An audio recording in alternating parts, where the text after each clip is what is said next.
so much, everyone, for staying with us on the program. So there is a plan by the Big Tent, a group who says that they have plans to put together what they call a shadow government. That plan has gotten the attention of the Department of State Services, the DSS, which has now gone to court and asked the court to declare that intention as a violation of the Nigerian Constitution.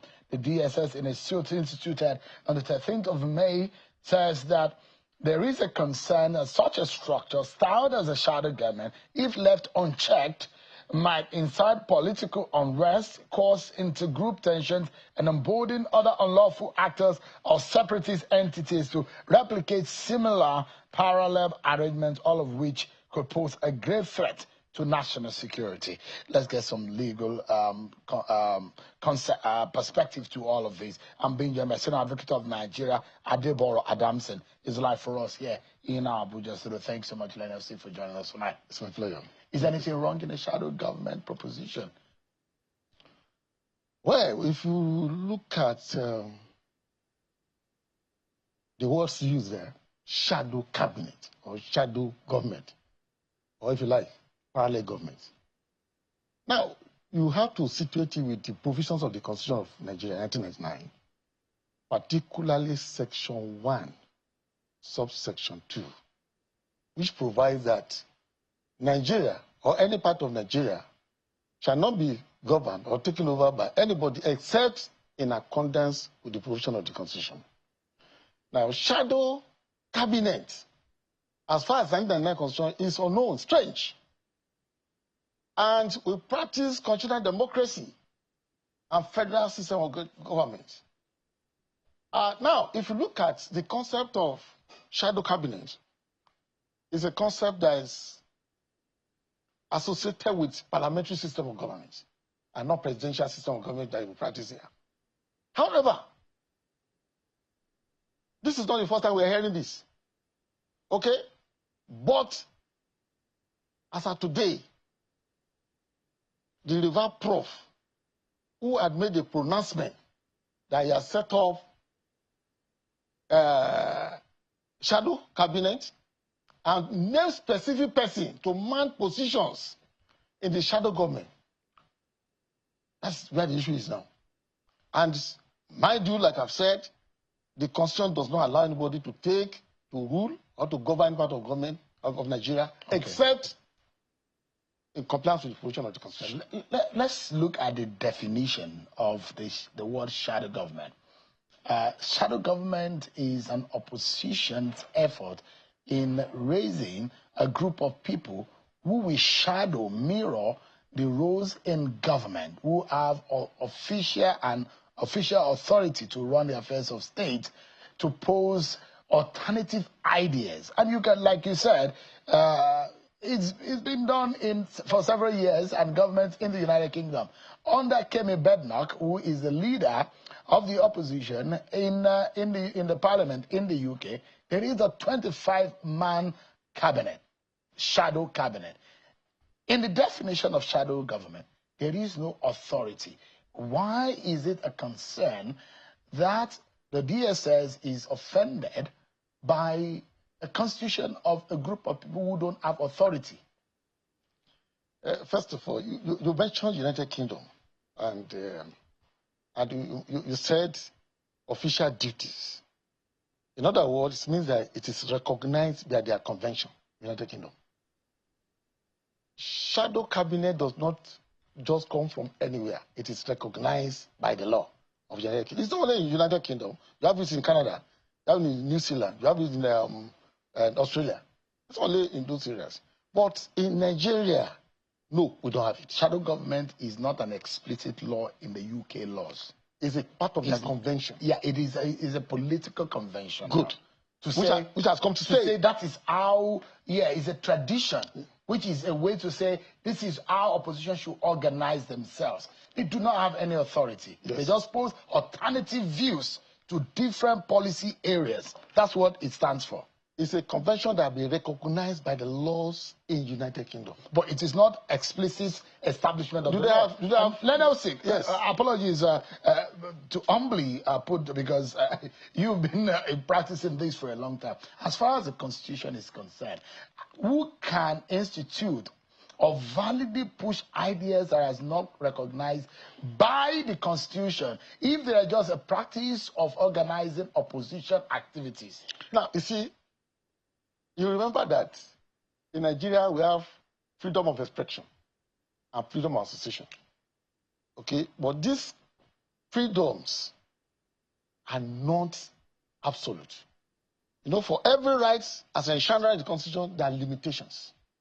Now, in the instance matter, you see, some people will argue that, oh, they just mentioned, they've not done anything. The question is this: the River Prof has mentioned individuals.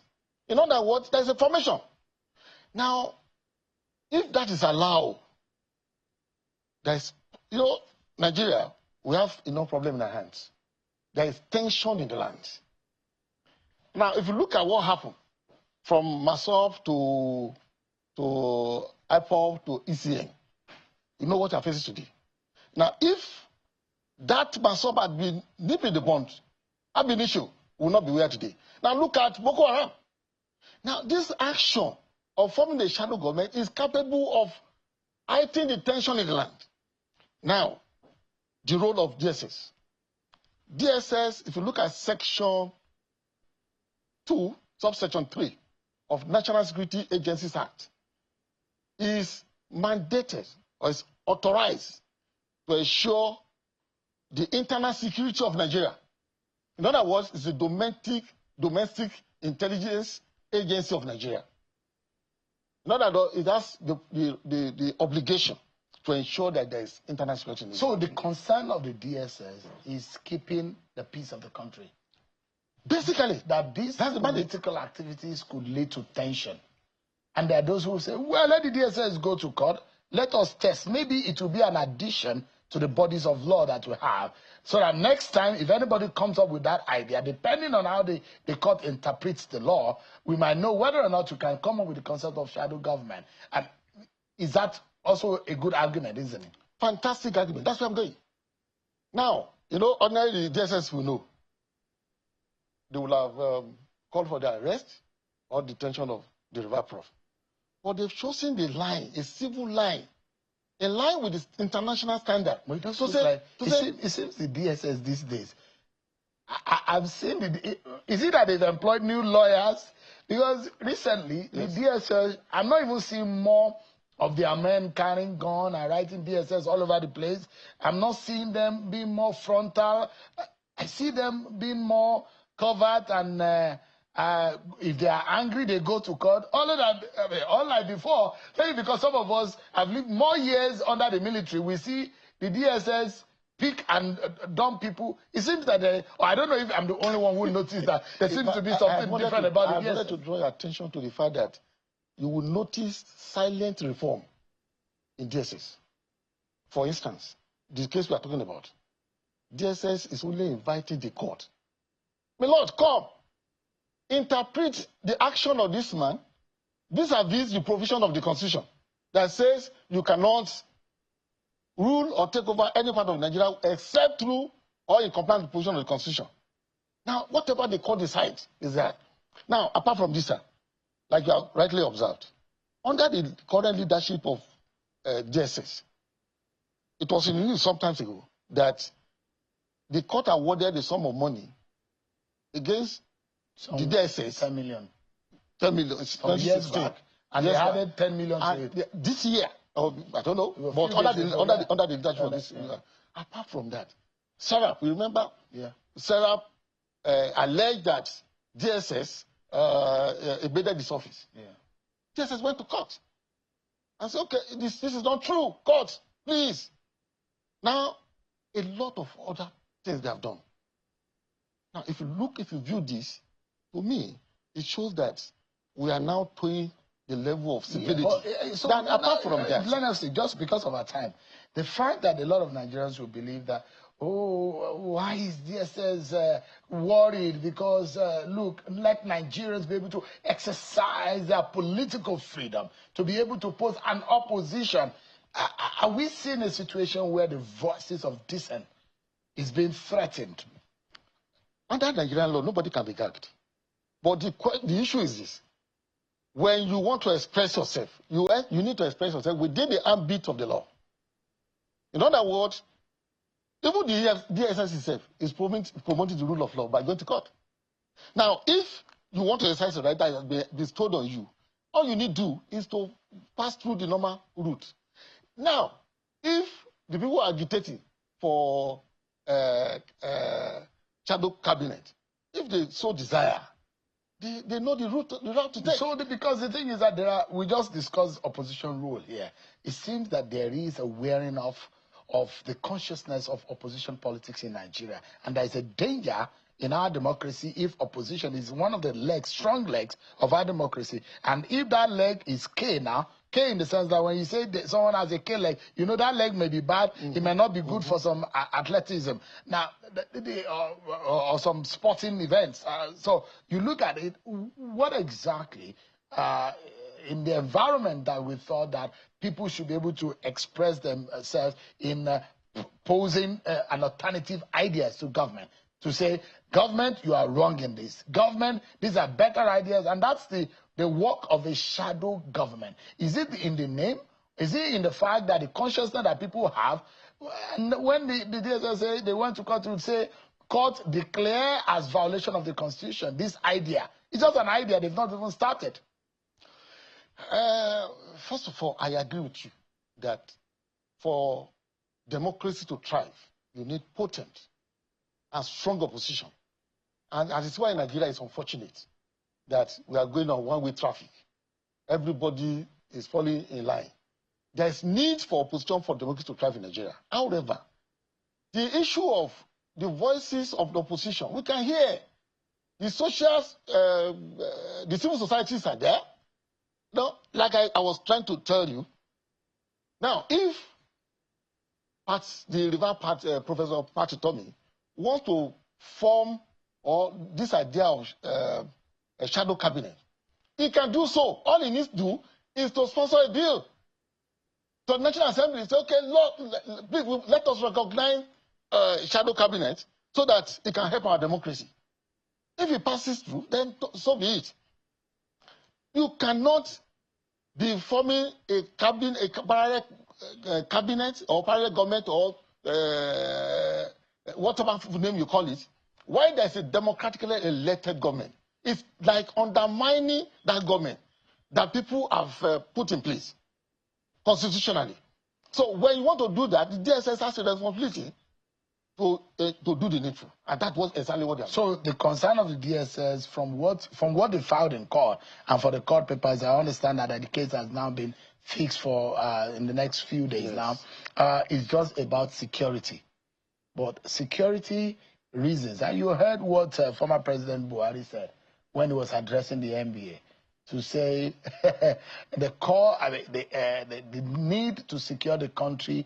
And when it was making that comparative analysis as to the rule of law, and those said, no, don't say that. Don't use the weapon of security to trounce the running of the rule of law. Is it not similar to that? To say, oh, the rule of those who want to practice democracy are now being, the state is using security to silence them.